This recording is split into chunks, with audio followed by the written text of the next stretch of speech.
Et si le dernier concert, événement de Jay-Z au Yankee Stadium, avait frôlé le drame absolu, derrière les sourires de façade, les lumières stroboscopiques et les invitations de superstars, les coulisses de ce show révèlent une réalité terrifiante. Entre une sécurité totalement dépassée qui a failli transformer le stade en un nouveau drame à la Astroworld, le retour vocal catastrophique d'une Rihanna méconnaissable et visiblement en détresse, et les accusations de playback flagrant visant Beyoncé, l'industrie du spectacle vacille sous le poids de ses propres faux-semblants. Mais ce n'est pas tout. Pourquoi Jay-Z a-t-il profité de cette tribune pour s'en prendre publiquement à l'ancien joueur de la NFL, Colin Kaepernick, en l'accusant de s'être fait acheter? S'agit-il d'une simple maladresse ou d'une stratégie de communication ultra calculée pour détourner l'attention du public de ses propres zones d'ombre? Bienvenue sur Famous Shadows. Aujourd'hui, nous plongeons au cœur du fiasco le plus étouffé de l'année. Installez-vous, car les masques de l'industrie s'apprêtent à tomber. La plus grande surprise de la soirée devait être le grand retour de Rihanna sur scène. Absente des radars musicaux depuis des années et entièrement consacrée à son empire de cosmétiques, la milliardaire a accepté de remonter sur scène pour faire une faveur à son mentor de toujours, Jay-Z. Mais pour le public, la surprise s'est rapidement transformée en malaise. Rihanna a choisi de chanter en live, de manière brute, sans l'aide d'un préenregistrement massif. Et le résultat a été particulièrement douloureux. Sa voix semblait instable, fatiguée, cruellement en manque de justesse et de souffle. Les critiques en ligne ont été immédiates. Sur les réseaux sociaux, un internaute a écrit « On aurait dit ma tante éméchée qui tente un karaoké de fin de soirée après 3 verres de tequila ». Un autre a ajouté « Elle a l'air d'une artiste à la retraite depuis 15 ans qui remonte sur scène par obligation. Les vocaux n'ont jamais été sa force, mais là, c'est dur. Soyons justes. Les cordes vocales sont des muscles. Rihanna a traversé des grossesses rapprochées, gère des entreprises mondiales et subit le stress constant des démêlés judiciaires de son partenaire, Rocky. Sans entraînement quotidien, il est physiologiquement impossible de retrouver instantanément la clarté et la puissance vocale de ses débuts. Lors de son mémorable show du Super Bowl, elle s'était appuyée sur une bande sonore de soutien extrêmement solide pour masquer ses faiblesses. Cette fois, face au public exigeant du Yankee Stadium, Rihanna était livrée à elle-même. Elle-même a d'ailleurs fini par avouer au micro, avec un sourire embarrassé, « Ça fait un moment, je suis un peu rouillée, vous êtes toujours avec moi ?» Une honnêteté rafraîchissante, mais qui confirme ce que tout le monde redoute. Le tant attendu 9e album n'est pas près de voir le jour. Et si un jour il sort, il y a de fortes chances qu'il ne sonne plus du tout comme la Rihanna de l'époque. Mais au-delà des fausses notes, c'est l'organisation même de l'événement qui a frôlé la catastrophe. Le concert a débuté avec plus de 4 heures de retard, plongeant les spectateurs dans l'incompréhension la plus totale. La raison ? Une faille de sécurité majeure aux abords du stade. Une foule massive de près de 10 000 personnes sans billets a littéralement pris d'assaut les grilles extérieures du Yankee Stadium.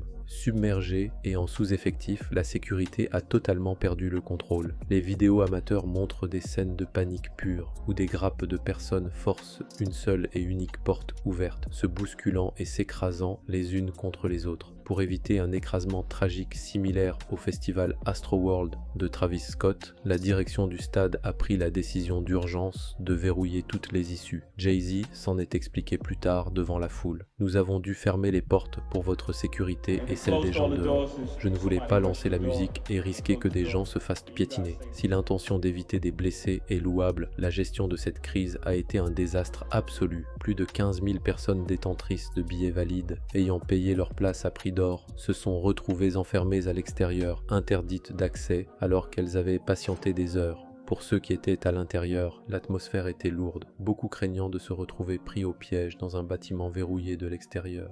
Un tel niveau d'amateurisme pour l'un des plus grands hommes d'affaires de la musique est tout simplement inacceptable.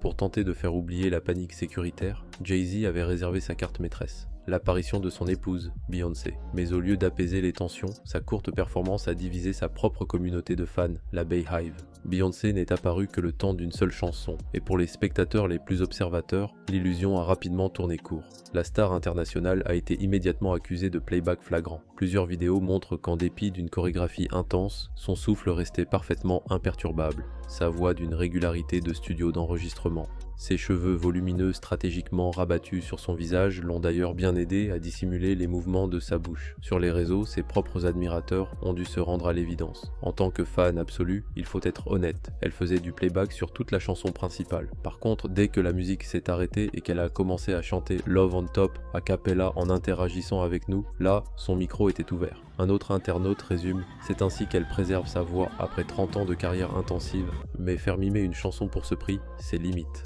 Pour couronner le tout, Beyoncé a quitté la scène en exécutant son célèbre signe du triangle avec ses mains. Pour les milieux conspirationnistes du web, ce geste a été perçu comme une énième provocation liée au symbole occulte de l'Illuminati, certains qualifiant l'attitude du couple de profondément dérangeante et irrespectueuse, mais l'instant le plus troublant de la soirée s'est produit lorsque Jay-Z a décidé d'utiliser sa musique pour régler un compte politique majeur. Au milieu d'un couplet inédit, le rappeur s'en est pris de manière virulente à Colin Kaepernick, l'ancien quarterback de la NFL, devenu une icône de la lutte contre le racisme pour avoir posé un genou à terre durant l'hymne national américain. Dans son rap, Jay-Z a lancé ces mots particulièrement lourds de sens. Ils n'ont plus de personnage. Ils ont dû ramener Cap sur le tapis. Le gars a pris son chèque, je ne lui en veux même pas. Mais avec ce chèque, tu as dû signer une clause de non-dénigrement. Moi, je suis celui qu'ils ne peuvent pas contrôler. Par ces paroles, Jay-Z accuse ouvertement Kaepernick d'avoir accepté un accord financier secret avec la NFL en 2019 en échange de son silence définitif. Pourtant, Colin Kaepernick et son équipe juridique ont toujours fermement nié l'existence d'une telle clause de silence, affirmant qu'ils continuaient de se battre contre le système qui l'a banni. Pourquoi cette attaque gratuite? Il faut regarder où va l'argent.